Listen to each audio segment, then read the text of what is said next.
निश्चय ही अभिरक्षन्तु, सहायता दी जाए।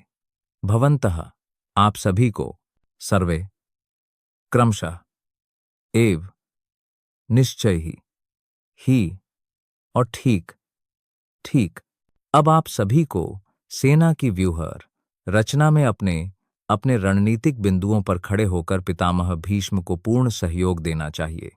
भीष्म के पराक्रम की प्रशंसा करने के बाद दुर्योधन ने यह भी सोचा कि कहीं दूसरे लोग यह न सोचें कि उन्हें कम महत्व दिया गया है, इसलिए अपने सामान्य कूटनीतिक अंदाज में उसने उपरोक्त शब्दों में स्थिति को संतुलित करने का प्रयास किया।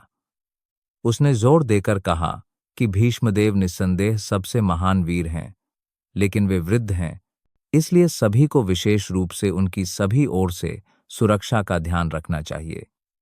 वे युद्ध में उलझ सकते हैं और शत्रु किसी एक पक्ष की ओर से उनकी पूरी सक्रियता का लाभ उठा सकते हैं। इसलिए यह महत्वपूर्ण था कि अन्य नायक अपनी रणनीतिक स्थिति न छोड़ें और दुश्मन को व्यूह को तोड़ने न दें। दुर्योधन को स्पष्ट रूप से महसूस हुआ कि कौरवों की जीत भीष्मदेव की उपस्थिति पर निर्भर थी। वह युद्ध में भीष्मदेव और द्रोणाचार्य के पूर्ण समर्थन के प्रति आश्वस्त था, क्योंकि वह अच्छी तरह जानता था कि जब अर्जुन की पत्नी द्रौपदी ने असहाय अवस्था में उनसे न्याय की गुहार लगाई थी, जबकि उसे सभा में सभी महान सेनापतियों की उपस्थिति में नग्न होने के लिए मजबूर किया जा रहा था, तब उन्होंने एक शब्द भी नहीं कहा था।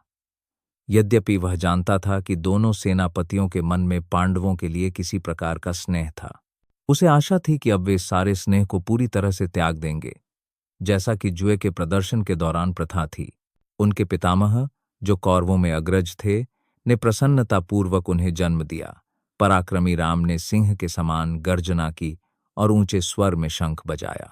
तस्य संजनयन हर्षं कुरु वृद्ध पितामह सिंह नादम विनद्योच्चैः शंखं दध्मौ प्रतापवान।